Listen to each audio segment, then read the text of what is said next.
Shalom, Rastafari, assalamu alaikum, and peace to the kings and the queens of the earth. How's everybody doing today? Just wanted to give a big shout out to everybody. Thank you for listening.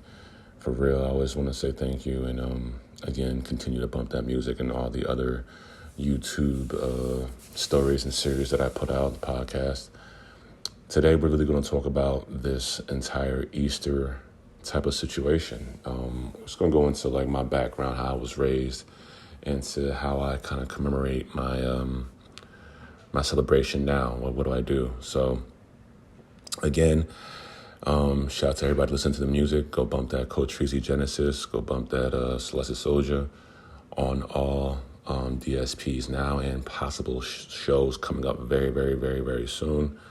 So literally stay tuned, stay locked in. Could have some shows coming up relatively quickly here, actually. You know, things happen on a daily basis in this industry. So thank you, everyone. Thanks, everyone, again, for just supporting always. So again, I was raised by traditional Baptist parents. My mom was a huge Baptist going, Southern North Carolina church going, God-fearing woman, and I appreciated every part of it. Had me reading the Bible as a young age, had me praying, had me accepting Jesus Christ as my Savior. I remember at 4, baptized at 10, all these things like that. So this weekend for me was a lot of work. I remember talking about this on one of my lives 2 years ago. But briefly, it was just growing up in a, private school from, I think, 3rd grade to 6th grade. So, of course, when Easter came, it was all about Jesus and the crucifixion and rising, and then going to church. It was also about that as well. There was plays. I mean, I played Peter. I never played Jesus because Jesus was always the pastor, right? I played Peter. I played the Roman soldier. I've done all those goofy things as far as doing the reenactment, so to speak, of what happened on that Sunday, or what happened on that Friday, and things of that nature. I also was able to, a black tradition is, if you go to church on Sunday, on Easter Sunday, you better come with it as far as your outfit. You better come with it as far as what you're wearing. It is a show out. There are some people who don't even go to church until Easter Sunday, and they bust out that outfit that you have never seen on Easter Sunday. It's almost like a fresh, clean. And really it starts off because of how we believe that Jesus rose on the 3rd day, which, again, we'll get into that later. So Sunday, it's kind of like, we all want to be fresh and all want to be good for the Easter holiday. And so I was able to get a new suit pretty much every year from, I'd say 3rd grade up to my senior year of high school. So that was my only thing that I kind of felt good about, is getting a new suit, even though sometimes my dad be super cheap. Like, I look at where he had me getting these suits. We were at United Men, and now United Men's not cheap. I will say that United Men used to be cheap back in the day, especially for Easter though. And there'd be like, one time there was like 70 of us sitting in this store waiting for our clothes to be done. You know what I mean? We're just waiting, looking up at my dad said it literally looked like we were Moses, looking up like we were waiting for Moses to come down from Mount Sinai with the 10 Commandments. We're just sitting there staring upstairs, waiting for our suits to be done. So, fortunately, I got a suit every Sunday. We had sunrise service. So service was, I think they still had that. Service was at 5 or 6 o'clock in the morning on a Sunday. I probably had to do a play that day also. And then fortunately my dad was on the off season, so we wasn't going to church twice. So thank God that there was sunrise service. We go to that church, and then me and my dad would go home. My mom would stay because she probably was in the choir. So things of that nature that we did. We also, obviously, we had dinner with the family. I remember only I think I got an Easter basket, I think when I was like, I think I had to be like in 4th grade, not even. Yeah, I was definitely like in 3rd or 4th grade. And that was the last basket I got. My mom wasn't playing that chocolate egg stuff from the bunny rabbit. I never really believed in that at all. So she never really let me believe that extent. And I remember getting an Easter basket. And my mom, of course, like every other black parent, takes off half the candy, hides it or eats it or whatever. Like I'm seeing all this candy, and then next thing you know, I see like a quarter of it, and I can't even eat it. Like she would just make me go ask if I can eat it every time. So I was just literally told her, like, she's like, do you want a basket of shit? I was like, no, because you're gonna you're gonna take half of it and hide the rest of the candy. What's the point? So that wasn't a situation that I fully got in. There are some churches that do the same thing, right? The church is kind of weird, whereas like you'll have, well, this is the reason for the season is because Jesus was crucified, and that's that, and that's it, okay. And then all of a sudden, some rabbit is hopping around laying eggs, and there's prizes in the eggs, okay. So it kind of gets kind of funny there, right? It kind of gets a little, I think that society has always wanted something for the kids to believe in, just in case they don't believe in or have a religious base to them, right? And so it's kind of a different type of holiday. I do miss my family, though. I miss seeing, everyone get dressed up with their nice hats. Like, I don't know nothing about black culture as far as like go to Easter Sunday and some of these sisters and the senior sisters, like having these hats with like all type of flowers and ducks and a cross, or it's just like you can't even, if you sit behind them, you're not going to see much because these hats might be the size of, 3 or 4 feet high, seriously. And some of the suits that we would pop up and show everybody looking fresh, and yeah, I mean it's a nice thing to have. Now, let's get into people probably. Well, what do you believe now? What I believe now, Coach Treasy, what do you believe now? I believe, first of all, Rastafari is a lifestyle, and that lifestyle deals with truth as much as possible. That lifestyle deals with history and facts as much as possible, and even science to a point. And we have to be careful with what we are truthful with. For instance, there is no evidence that Jesus died on this exact date. Okay, we know that, yes, there was an event that happened and he was wrongfully prosecuted. This is why if you don't believe that Jesus was a man of color, you are out of your mind, because look at what happened to him. He rolled with a crew of 12. One had a blade with him. Peter kept the blade with him, kept the hawk with him. He got an unfair trial, and he ended up getting killed for it. This is the story of many black men where I'm from. So anyway, there's no evidence that shows that it was this weekend. So I think that society and the powers that be have decided to celebrate it. Even Christmas, there was no, not in the Bible or the Fitzgerald or any kind of literature that states like on this specific date during this time of year, this happened. So I do believe that he was wrongfully accused. I think it would be like he was wrongfully killed. I believe he was, it's a society where they build you up and then they tear you down. Absolutely. Some people love to see you fall, even, they're waiting for that. I believe that happened with Jesus, a.k.a. Jesus Christos. You can go into even the stories behind that in the Kemet eras that had specific things that happened that were just like a part of the Jesus story. And him having the power and the influence to really have a lot of people behind him, that when that's all said and done, when all comes down because of, people just basically say it's enough, they attack. This happens all day through society. Man of power, once people don't like you, they will tear you down and get you out of there. They'll even kill you. And so I do believe that there is a man named Jesus Christos, Jesus, who is, people like to say, like, pray, believe he is your savior. And I believe that he was an amazing person. And I'm going off with the Bible. I'm even going off what he said.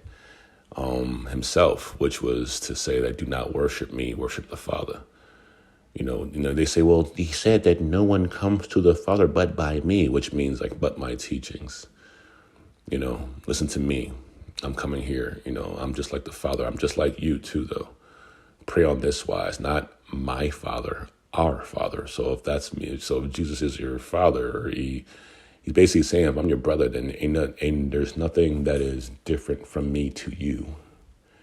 So people have to understand that he was telling us that I'm just like you. Actually, you are all gods. You all have the ability to be amazing, just like me. You have the ability to heal. Okay, so, showing how things were and showing how, he turned the blind that they can see. Yeah, and so can a person. A person, you could be blind to a fact, and a person can come up to you and just touch you the right way as far as mentally. And next thing you know, you can see the entire world differently. That's happened to me plenty of times. I was definitely I was a zombie probably during my football years. I was a zombie, even hell, I'd say 7 years ago, maybe 8 years ago for sure. Drinking 40 ounces in Lockport, New York at 29 years old, trying to figure out what the fuck I'm doing in my life. That's blind, right? And it takes sometimes something like God to work into your life to make you now see the world differently and open up that consciousness. I never want to go against facts, but let's be real. Friday to Sunday, okay, is not 3 days. Friday to Sunday is 48 hours. So it's just so you understand, Friday, and we see a preacher, they killed him on Friday, but Sunday he rose. That's not 3 days if it says 3 days. One. Number two, I believe that he was always risen through the people. The people kept him alive. The people kept his spirit alive. And he's still alive to this day because of that. You understand? So to me, he showed also that no one ever dies, especially when they leave a mark on the world. Their spirit is forever flow. If your parent or your mom or your uncle or your family members passed away, they are not dead. Their spirit's still there. And you keep that spirit alive by doing specific things to keep them alive. So I believe we can get that is specifically the situation that I believe in. And I'm going off of the basis of actual facts. I'm not saying this person didn't walk the world and touch many people, but we have now gotten out of that Shakespearean type of flow when it comes to it. I mean, when I was 15 or 13 or 12, I started really kind of not rebelling, but kind of thinking like, what is this? Like, what kind of, all right, hold on. You know what I mean? So you're telling me that he died for 3 days and they were saying he visited the Indians and he went to America and he came back and I remember they were saying all types of shit back then. And then when I got older, I'm like, how's that possible? And then when you get to a point of being more conscious and you kind of either leave that era and you come back the right way, you understand more. And I'll give you a funny story. Like, I remember 2 years ago, I did a live during this time. This very weekend, did a live. And I was on mushrooms, of course. And I was not making fun of it, but I was just kind of like being funny about it, right? Well, later that night, felt like Jesus kind of visited me in my little Zoom hit, because it was like all of a sudden the shit got real. I started really seeing like, you think you don't disrespect me, da da da. So it's a thing that I will have forever reverence to, just like the Christmas spirit. If you want to celebrate Jesus' birth around then, that's 100% fine. There has to be some kind of point. There's no date to it.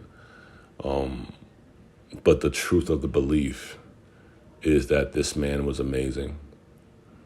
This man was Messiah-like, but he also said not to pray to him. You have to understand that he said, pray to my Father. So ultimately, saying praying to the Creator, the Most High, Allah, Jehovah. He was a man that liberated millions of people. He was a revolutionist. He came up in that church when they were selling shit and started tearing that shit down, right? And let's keep it real. A man of color, because I will say this, that the people who believe most of the time when what happened was they grew up with this picture of what Jesus was like. And then when they got older, they kind of understood it. Well, it can't possibly be that. And then now it's like, well, now it doesn't matter. It doesn't matter what he looks like. It doesn't matter. If it didn't matter, you wouldn't have changed it in the first place. Y'all know the Jesus that's out there, it does not look like his face or his skin is made of burning brass, okay, and hair like wool. That's me. My skin tone is literally, if you burn brass, it's going to come out like that. And it's like a copper. And my hair is like wool. Like I have locks. It's just like wool, okay? It's curly. It's kinky. That's what this man was. And if he wasn't that, right? If he wasn't a big deal what color he was, you wouldn't have changed it. And now, if you see the modern church, there are no images anywhere of him. So you're just celebrating this being when there's no pictures, because now it's like, well, he's anything. You're getting really kind of iffy with that. Stick to the facts. Stick to the location. You know, the Black Madonna, okay, which is Mother Mary. And you can look in the Pope in his sector, in his cathedral. She is about as dark as a coffee pot, black coffee pot. So I don't know. You could have had the most light-skinned situation ever combined with that, and you still would have a black man. So there's people who are like, he wasn't black either. He was, and I'm like, what are you talking about? His mom was Ethiopian and Egyptian. All that's Africa. I don't really understand how you think. And even if you had a different mixture, it still would be black. You know, so they try to take that away because they don't want to really reverence and think that a man of color that they could possibly be praying to or looking at it that way, while still being racist as fuck in the streets. So this is why they had to take that away. You couldn't implement slavery and have people looking at you with a God sense if Jesus is a black man. You had to change that. So then you can change it to the whole thing, and then all of a sudden, you know, Jesus is this like Tom Green looking motherfucker. You know, and then you're worshiping that, and then now you're worshiping, see, this justifies why we are, you know, superior. You get that out of there, now they're like, okay, well, it doesn't really matter what he is. Oh, okay, I get it. You know, he's a man to be reverenced too. He's a person who is definitely went on there and got a bad trial. Definitely went on there and tried to save people. Definitely predicted the future. Definitely went out there and made an impact on the world. You know, these are factual things. And I will always have now respect for Easter because of my parents and because of whatever. I think 2 years ago I was getting I was getting angry, and I swear he showed up in my little Zoom run. I swear he did. Those that know about the Zooms, they know that it opens up your right brain. You might, and I swear I saw Jesus that night, kind of warning me like, "Hey man, don't be talking too much shit about me. I did die on that damn cross." I was like, "I'm sorry, Jesus. I didn't talk too much shit about you." I swear. I'm telling you, y'all, he was speaking to me like, yeah, I'm about to fuck up your buzz tonight. What's up? And you talking that shit? You know this happened to me. You know, right? You know they pierced my side and gave me vinegar and shit. That happened. Died in front of my mom. You know, you dig it. Like, you know, so I appreciate everyone listening. And have a good weekend. Celebrate it how you want to. If anything, how Rastafari has says on these holidays, no matter how you look at it, take time to make sure you take time off for yourself and just call loved ones or call family. That's the main source of some of these things, is to make sure you continue to love family.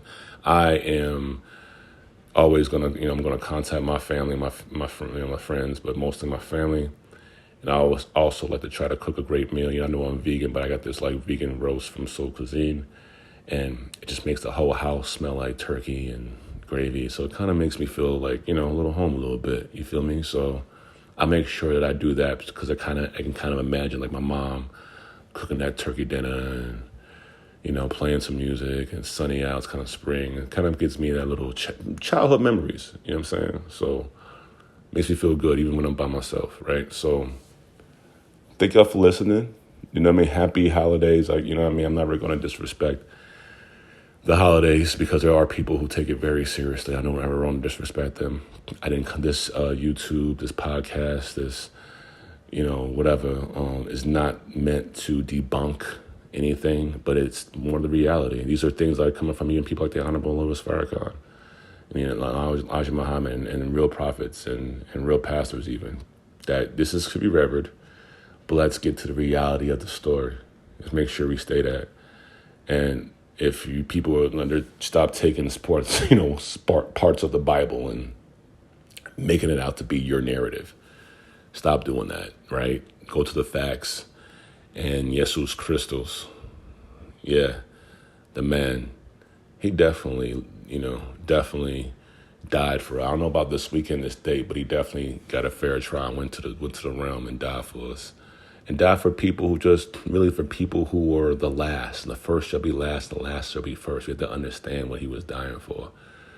The liberators. He was showing you how they're going to treat some of the people who are going to free some of the people. You understand? Right? So all the stories that, to me, that are from that time period, even when you take them on a surface level, you can learn from them and understand.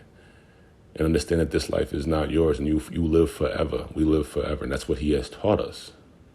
That, yes, we can rise again and live forever through our works and through people who we've touched. It could be one person who keeps you alive. It could be 100. It could be 1 billion. You understand? So, or overstand that. I'm letting some of y'all understand, but if you get to that overstand, holler at me. You really know what I mean. One love, man. Hope everybody be safe, and I'll talk to y'all soon.